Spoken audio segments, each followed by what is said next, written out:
Posters چسپاں کیے گئے تھے جن میں درج تھا کہ لوگ جمعے کی نماز کے بعد باہر نکلیں اور اقوام متحدہ کے مبصرین کے دفتر کی طرف مارچ کریں۔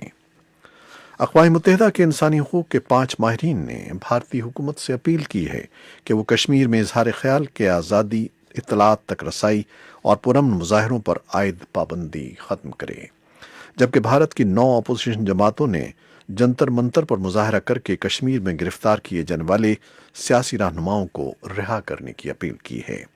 ماہرین نے کشمیر کی موجودہ صورتحال کو پوری آبادی کو اجتماعی سزا دینے سے تعبیر کیا ہے، اور امریکی ایوان نمائندگان کے کلیدی رکن ایڈم اسمتھ نے بھارتی حکومت سے مطالبہ کیا ہے کہ وہ فوری طور پر اپنے زیر انتظام کشمیر سے کرفیو اور دیگر پابندیاں اٹھا لے تاکہ دنیا اس بات کا جائزہ لے سکے کہ وہاں کیا ہو رہا ہے۔ ڈیموکریٹک پارٹی سے تعلق رکھنے والے congressman Adam Smith House arms services committee کے چیئرمین بھی ہیں۔ انہوں نے ایک ٹویٹ میں کہا کہ وہ جموں اور کشمیر کے متنازع علاقے میں مساوی بنیادوں پر بنیادی انسانی حقوق کے تحفظ کے عزم پر قائم ہیں۔ انہوں نے منگل کے روز امریکہ میں تعینات بھارتی سفیر کو طلب کر کے ان پر واضح کیا کہ وہ بھارتی حکومت کی طرف سے جموں و کشمیر کی خصوصی آئینی حیثیت ختم کرنے سے متعلق صورتحال کا مسلسل جائزہ لے رہے ہیں۔ انہوں نے کہا کہ علاقے میں مواصلاتی اور انٹرنیٹ رابطوں کو بند کرنے، بھارتی فوج کی بڑھتی ہوئی کارروائیوں اور کرفیو سے متعلق تشویش پر حق بجانب ہیں۔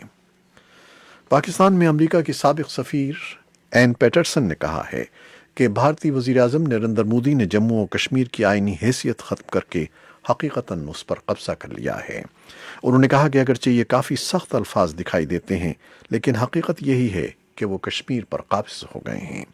امریکہ کے جان فریڈرکس ریڈیو نیٹ ورکس کو انٹرویو دیتے ہوئے این پیٹرسن کا کہنا تھا کہ بھارت اور پاکستان دونوں جوہری ہتھیاروں کے حامل ملک ہیں اور دونوں ملکوں میں 1965 اور 1999 میں کشمیر پر جنگ ہو چکی ہے، تاہم دنیا جنوبی ایشیا کے اس مسئلے پر زیادہ توجہ نہیں دے رہی ہے کیونکہ اس کے لیے جنوبی ایشیا اتنا دور ہے کہ انہیں یہ مسئلہ دکھائی نہیں دیتا۔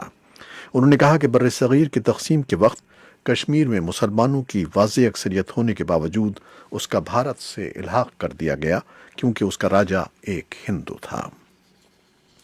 پاکستان کی سپریم کورٹ نے احتساب عدالت کے جج ارشد ملک کے ویڈیو اسکینڈل کیس کا فیصلہ سناتے ہوئے لاہور ہائی کورٹ سے کہا ہے کہ وہ جج کے خلاف انضباطی کارروائی کرے، جبکہ 3 درخواست گزاروں میں سے ایک نے عدالتی فیصلے کو معاملہ نمٹانے کے مترادف قرار دیا ہے۔ ملائیشیا میں سیکورٹی اہلکاروں نے ملک کی تاریخ کی سب سے بڑی منشیات کی کھیپ اپنے قبضے میں لیتے ہوئے متعدد ملزمان کو گرفتار کر لیا ہے۔ حکام کا کہنا ہے کہ بھاری مقدار میں منشیات مبینہ طور پر پاکستان اور جنوبی امریکہ کے ایک ملک ایکویڈور سے ملائیشیا پہنچائی گئی تھی۔ مالٹا نے 356 تارکین کو لانے والے ایک فلاحی بحری جہاز کو اپنی بندرگاہ پر لنگر انداز ہونے کی اجازت دے دی ہے، جس میں 100 سے زیادہ بچے شامل ہیں اور ان میں سے زیادہ تر کا تعلق سوڈان سے ہے۔ مالٹا نے ناروے کے جھنڈے والے اوشین وائکنگ کو اس وقت لنگر انداز ہونے کی اجازت دی جب 6 یورپی ملکوں نے ان تارکین کو قبول کرنے کا معاہدہ کیا۔ یہ جہاز پچھلے 2 ہفتے سے بحر روم میں لنگر انداز تھا اور کسی بندرگاہ میں داخلے کا منتظر تھا۔ France, Germany, Ireland, Luxembourg, Portugal اور رومانیہ ان تارکین کو قبول کر رہے ہیں۔ فرانسیسی خبر رساں ادارے نے رپورٹ دی ہے کہ کوئی تارکین وطن مالٹا میں نہیں رہے گا۔ ٹرمپ انتظامیہ کے عہدیداروں کا کہنا ہے کہ امریکہ اور چین ابھی بھی ایک براہ راست بات چیت آئندہ ماہ کرنے کا منصوبہ بنا رہے ہیں۔ وائٹ ہاؤس کے اقتصادی مشیر لیری کڈلو نے بتایا کہ نائبین کی سطح پر اس ہفتے ہونے والی بات چیت تعمیری تھی۔ وائس آف امریکہ کے جمعرات کے روز ایک سوال کے جواب میں کڈلو نے کہا کہ چینی ٹیم کا ستمبر میں امریکہ آنے کا منصوبہ ہے، تاہم جمعے کے روز چین کے گلوبل ٹائمز اخبار نے ٹویٹ کیا کہ چین امریکہ کی طرف سے $300 ارب کی چینی اشیاء پر محصولات عائد کیے جانے کے جواب میں اقدامات کا ارادہ رکھتا ہے۔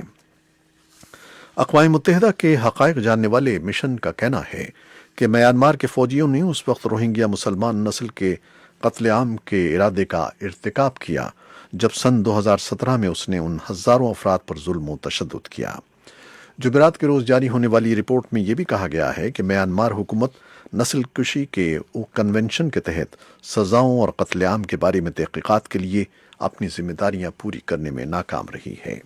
اور برازیل میں انتہائی دام بازو سے تعلق رکھنے والے صدر بولسونارو نے اپنے فرانسیسی ہم منصب پر الزام لگایا ہے کہ وہ یہ کہہ کر کہ ایمیزون کے جنگلوں میں آگ لگنے کے معاملے کو گروپ آف 7 کے سربراہی اجلاس کے ایجنڈے میں سر فہرست رکھا جائے، ان کے ملک کے اقتدار اعلیٰ میں دخل اندازی کی ہے۔